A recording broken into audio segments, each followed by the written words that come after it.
Alors, salut à tous, j'espère que vous allez super bien. Dans cette vidéo, on va voir ensemble combien de points qu'il faut pour valider votre BTS en assistant de direction. Je ferai d'autres vidéos pour les autres filières. Voilà, donc pour ne pas mélanger un peu les choses, on va le faire par filière. Donc, cette vidéo est dédiée pour ceux qui sont en assistant de direction. Voilà, en abrégé AD. Voilà, le nombre de points qu'il vous faut en assistant de direction, c'est très simple.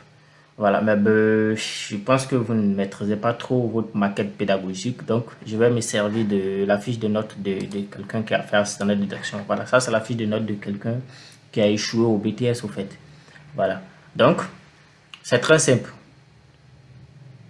C'est la somme des coefficients à l'examen, la somme des coefficients multipliée par 10. Voilà, parce que normalement, un étudiant qui a 10 partout, quand on multiplie par le total des coefficients, il a le nombre de points exact qu'il faut pour valider le BTS. Donc ici, voici les coefficients qui sont ici, mais voici le total des coefficients, c'est 23.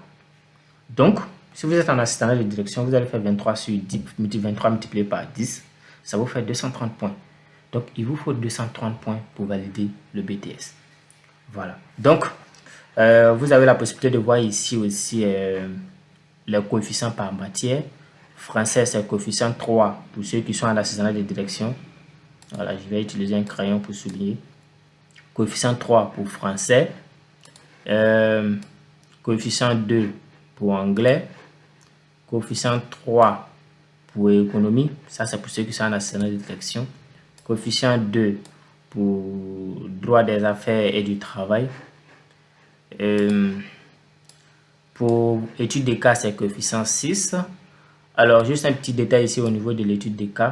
Sachez qu'en étude de cas, à l'examen, si vous avez une note inférieure à 7, vous allez échouer l'examen. Peu importe le nombre de points que vous allez avoir. Même si vous avez 290 points, il vous faut 230 points. Mais même si vous avez 290 points et puis vous avez une note en étude de cas qui est inférieure à 7, vous allez échouer à l'examen. C'est une matière éliminatoire. L'étude des cas est toujours utilisée. Ça, c'est dans toutes les filières. Dès que vous avez une note en dessous de 7, même si vous avez 290 points, même si vous avez 300 points, vous allez échouer. Donc, faites très attention, restez concentrés là-bas. Donc, ici, nous sommes en TQG, technique quantitative de gestion, coefficient 2. Et enfin, nous sommes en application bureautique et informatique, coefficient 5. Voilà, donc voici les coefficients. Vous pouvez prendre note. Voilà, vous pouvez aussi enregistrer la vidéo. Voilà, épingler la vidéo. Tout va dépendre de vous. En tout cas, vous faites ce que vous voulez. En tout cas, vous pouvez prendre note. Ne pas perdre tout ça. Ça va vous aider. Je répète, il vous faut 230 points pour valider votre BTS en assistant de direction. Obligatoirement avoir 7 ou plus en étude des cas avec les 207 points et 230 points. Voilà. Donc, j'ai fini. Vous savez maintenant ce qu'il vous faut en assistant de direction pour valider votre BTS. J'espère que ça va vous aider à mieux vous concentrer. Voilà, mais avant de finir cette petite vidéo, il y a un petit conseil que je vais vous donner. Et regardez la personne qui a échoué là.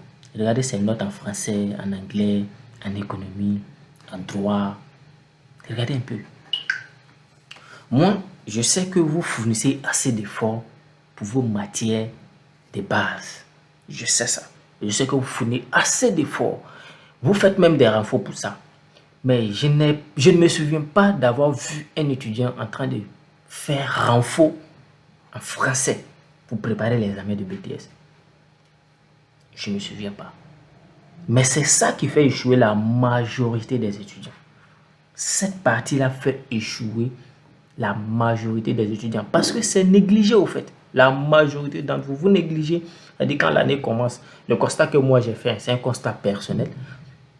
D'abord en première année, voilà, les gens sont un peu concentrés parce qu'ils viennent d'avoir le bac, ils viennent de commencer une nouvelle année dans l'enseignement supérieur.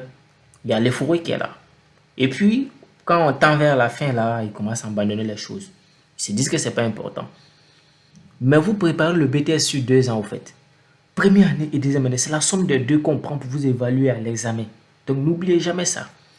Donc, Moi, je vais attirer votre attention un peu sur les notes des matières transversales. Ne négligez pas au fait, parce que ça fait échouer plein. Ça fait échouer. Regardez, hein, je vais vous montrer pourquoi. Ici, là, la personne a eu 12, non? C'est la seule c'est le seul coin où la personne a eu la moyenne. Voilà. Mais regardez pour quelqu'un ici. Hein. Regardez ici. La personne a eu 19. Rien qu'avec application bureautique, la personne a eu 95 points. Mais regardez, il a 3, 3, 1. Où vous allez où avec ça? Donc, réveillez-vous. Si vous êtes en train de, je ne sais pas, actuellement, ceux qui voient la vidéo, qui vont tomber sur cette vidéo, je ne sais pas si vous êtes en année de BTS, en tout cas, peu importe votre situation. Si vous n'avez pas encore composé à l'examen, si vous avez déjà composé à l'examen, sachez que peut-être que ça, là, ça fait partie de ce qui vous a fait échouer à l'examen. Je le dis parce que la majorité des étudiants, quand ils échouent à l'examen, ils ne téléchargent pas la fiche de notes. Ils ne regardent même pas combien, qu'est-ce qui a fait que j'ai échoué à l'examen. Ils ne regardent pas tout ça. Oui, j'ai échoué, comment ça se lamenter. Et puis c'est fini. Regardez toujours vos notes. Le jour où vous allez consulter vos résultats, si ça n'a pas marché, regardez vos notes. Vous saurez qu'est-ce qui a fait que vous avez échoué. Regardez quelqu'un comme ça. 19 en application bureautique. 3, 3, 3, 3, 1, 1, 1, 1, 1, 2. Vous ne pouvez pas avoir le BTS avec ça. Matière éliminatoire, étude de cas, 3. Pour ça, je vous ai déjà donné la condition, donc vous le savez. Donc, réveillez-vous. Prenez toutes les matières au sérieux. Bossez dur. Quand vous allez avoir votre BTS, vous pouvez jouer comme vous voulez. Voilà, c'est tout pour assistant de direction. J'espère que la vidéo va vous servir à mieux vous préparer.